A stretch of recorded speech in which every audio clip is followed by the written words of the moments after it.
Hello guys, good day.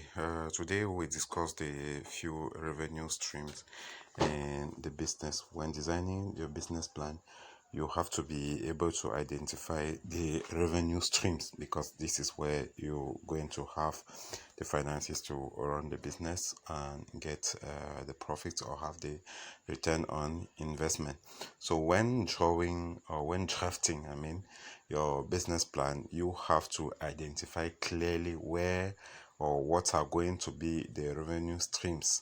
Where are you going to recover the capital or recover the expenses that you are going to put in the to start or to run the business? Okay, so before I get started, I would like to invite, first of all, we invite you to click on the bird up there, follow our channel and follow all our trainings that we offer online.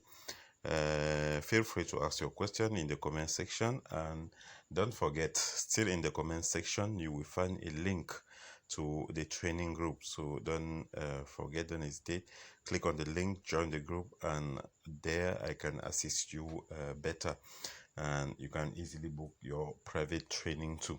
So the first revenue stream that you're gonna have is normally the revenue stream. For you to identify the revenue stream, you have to ask yourself some several questions, okay? And the answer to this question is actually what is going to clarify or throw some light, okay, on the streams, okay? What is going to clarify to you and your partners what is the several streams that are going to generate the funds for you. Okay, so the first question you need to ask yourself is for what value are our target customers willing to pay?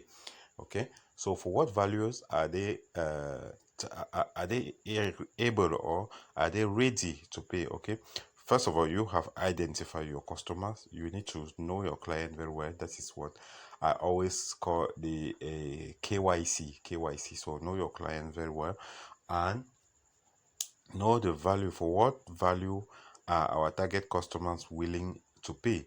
As I always say, in this life people are not the same.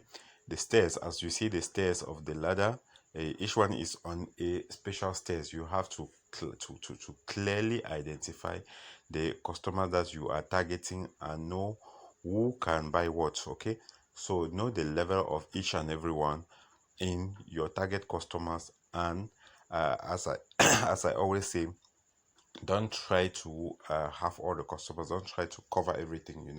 You have to look within a range, okay, within a range, and in this range you have to identify clearly what they want and what is their level. Okay, that will be the first question, and the answer to this question is going to be very helpful. The second question you're going to ask yourself is what do they currently pay? It's very normal, as I always say. If you are selling if you are about selling rice and you go to the market of those who buy meat, believe me, no one is going to buy. Okay, so you have to identify what they are currently what do they currently pay for, or what do they currently consume. Okay, that's what it goes back to the KYC that I was talking about. Okay, what do they really pay for, or what do they actually buy? First of all, know what they actually do. Go into the same system with them, and you will incrementally take them from their box. Okay, take them out of the box in which they've been. Okay, you cannot stand on your way and you call them, you tell them to cross the river and meet you on your own side. No, you have to walk the extra mile. You have to walk the extra mile, reach them on their shore. Okay, and from there you hold their hands slowly, step by step, you cross the bridge with them.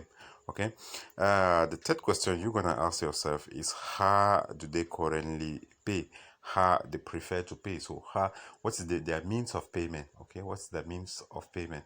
If you are in an environment like sub-Saharan African countries, okay, most people there prefer to deal with cash. Okay, most people prefer to be touching the cash.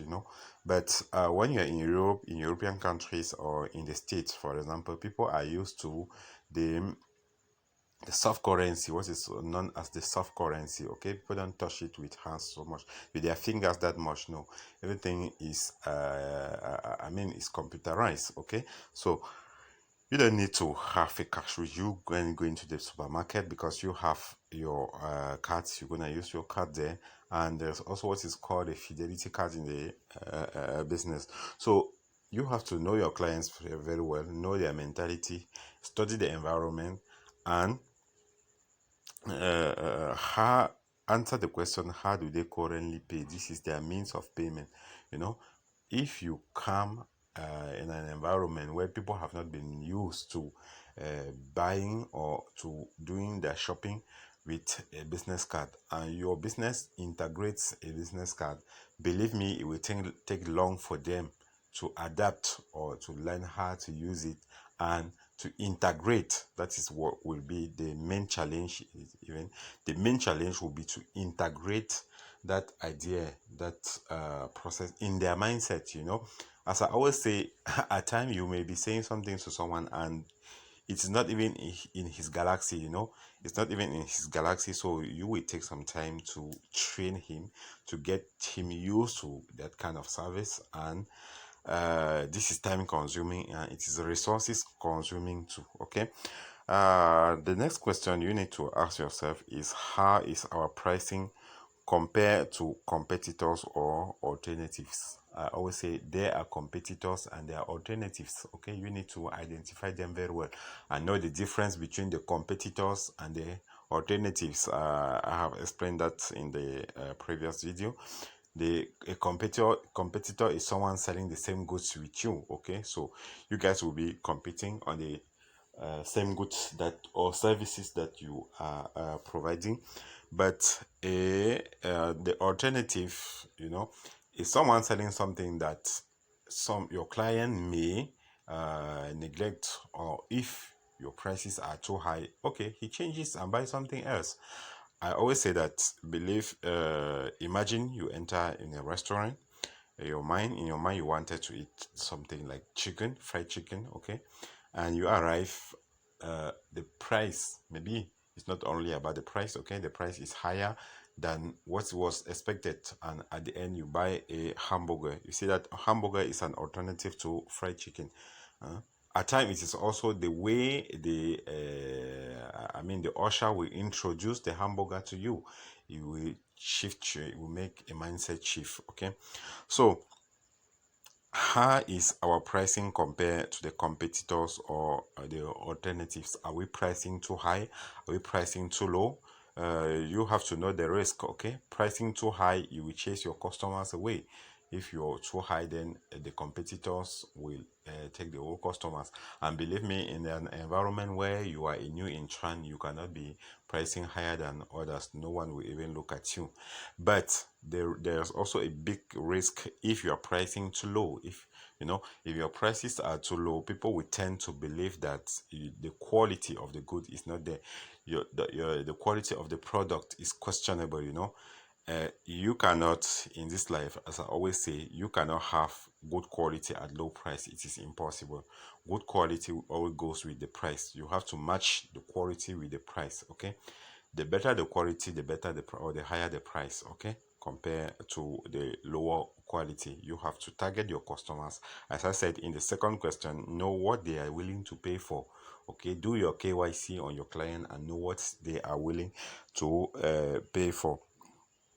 Okay, as we are diving towards the end of this short video, the last question you're gonna ask is, what is the relative contribution of our various revenue streams? Okay, after you have identified all the streams which I have mentioned through the answers to this question that I have explained previously, now you need to see and identify how will they contribute to developing the plan. How will they contribute, their contribution and their impact. Okay, their impact, and you need to score each of them. Okay, you need to score, and while scoring it will help you to see where you have to focus the most of your resources. Okay, you have to focus to direct the resources. I'm very sorry.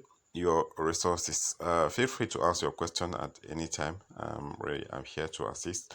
And as I always say, in the comment section, you will find a link to the training group. Okay. Uh, as I would say, overall, these are the question you need to ask yourself in identifying the revenue stream. And don't forget, you also need to see how they contribute, and try to put your answers that you have in a holistic system. In an holistic system for me is a situation whereby each element that you have are interdependent. Okay, they are correlated to each and every one, so you cannot separate one from the others. And once you put your system like that, it runs perfectly. Okay, take good care of yourself and ask more questions. I will be there to assist. See you next time. Bye.